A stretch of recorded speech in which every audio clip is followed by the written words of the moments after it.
నమస్తే కడప వార్త.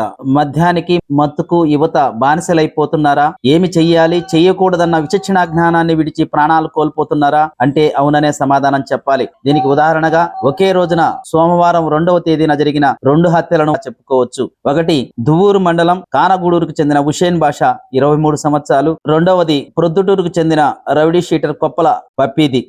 ఇద్దరు చిన్న వయస్కులే, ఇద్దరు యువకులే, ఇద్దరికి వివాహం అయింది, ఇద్దరికి పిల్లలున్నారు. కానీ తమని నమ్ముకున్న వారిని నట్టేట ముంచి వ్యసనాలకు బానిసలై పరలోకాలకి వెళ్లిపోయారు. వివరాల్లోకెళ్తే దువ్వూరు మండలానికి చెందిన కానగూడూరు గ్రామంలో కౌలు రైతుగా పనిచేస్తున్నటువంటి మహబూబ్ బాషాకు ఎకరా పొలం ఉంది. కౌలుకు తీసుకొని సాగు చేస్తున్నారు. వీరికి ఇద్దరు కుమార్తెలు, ఒక కుమారుడు ఉన్నారు. హుషేన్ బాషాకు భార్య, కుమారుడు, కుమార్తె ఉన్నారు. ఇతను తండ్రికి పనుల్లో చేదోడు వాదోడుగా ఉండేవాడు. ఈ క్రమంలో హుషేన్ బాషా మద్యానికి బానిసై డబ్బుల కోసం కుటుంబ సభ్యులను తరచూ వేధిస్తుండేవాడు. సోమవారం తండ్రి వద్దకు వచ్చి మద్యం తాగేందుకు డబ్బులు ఇవ్వాలని ఒత్తిడి చేశాడు. దీంతో తీవ్ర అసహనానికి గురైనటువంటి మహబూబ్ బాషా రోకలతో అతని తలపై కొట్టడంతో హుషేన్ బాషా అక్కడిక్కడే మృతి చెందడం జరిగింది. ఈ ఇంటికి వంశాధారమైనటువంటి హుషేన్ బాషాను కోల్పోవడంతో ముఖ్యంగా ఆ చిన్న పిల్లలైనటువంటి హుషేన్ బాషా పిల్లల్ని, ఆయన భార్యని దిక్కెవరు అని చెప్పి వాళ్ళు ఎంతగానో శోకిస్తున్నారు.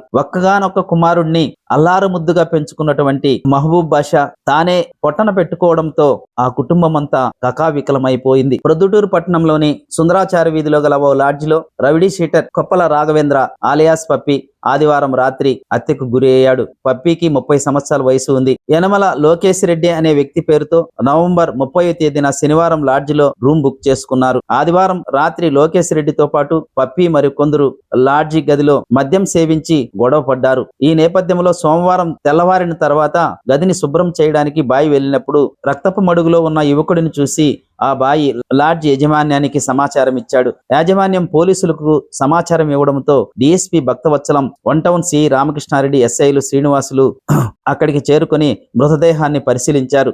డాగ్ స్క్వాడ్, క్లూస్ టీం రప్పించి ఆధారాలు సేకరించేందుకు ప్రయత్నించారు. మృత్యుడిపై మద్యం సీసాలతో దాడి జరిగిందని, అందువలనే చనిపోయాడని పోలీసులు అనుమానం వ్యక్తం చేస్తున్నారు. లాడ్జ్ మేనేజర్ చంద్రబాబు రెడ్డి ఇచ్చిన ఫిర్యాదు మేరకు కేసు నమోదు చేసి పోలీసులు దర్యాప్తు చేస్తున్నారు. హత్యకు గురైన యువకుడు సంజీవ్ నగర్ కు చెందిన కొప్పల రాఘవేంద్ర ఆలియాస్ పప్పింగా గుర్తించారని, ఇతడిపై ప్రొద్దుటూరులోని పలు స్టేషన్లలో కేసులు నమోదయ్యాయని, 2 టౌన్ పోలీస్ స్టేషన్ లో అతనిపై రౌడీ షీట్ ఉందని పోలీసులు తెలియజేస్తున్నారు. అప్పట్లో పోలీసులు అతన్ని నగర బహిష్కరణ చేశారని, దీంతో 5 ఏళ్లుగా అతను ఎక్కడ దౌర్జన్యకర సంఘటనలకు పాల్గొన్నట్లు రికార్డు కాలేదని, దౌర్జన్యాలకు దూరంగా ఉన్న పప్పిని ఎందుకు ఎవరు హత్య చేశారనే కోణంలో పోలీసులు విచారణ చేపట్టినట్టు తెలుస్తోంది. సీసీ కెమెరాల ఆధారంగా యనమల లోకేష్ రెడ్డితో పాటు రెడ్డివారి వీధికి చెందిన అనిల్ కుమార్ రెడ్డి లాడ్జిలోని గదిలో ఉన్నట్లు గుర్తించారు. వీరితో పాటు ఇస్లామాపురం వీధికి చెందిన మాజీ మున్సిపల్ చైర్మన్ భర్త ముజీబ్ కూడా ఉన్నట్లు సమాచారం.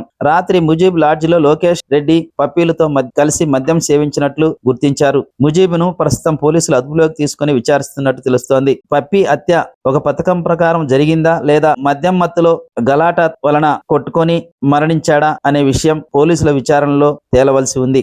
ప్రతి ఒక్కరూ తప్పనిసరిగా యూట్యూబ్లోకి వెళ్ళి కడప వార్తను లైక్ చేయండి, సబ్స్క్రైబ్ చేయండి. ఇట్లు మీ జి రమణయ్య, ఎడిటర్, కడప వార్త.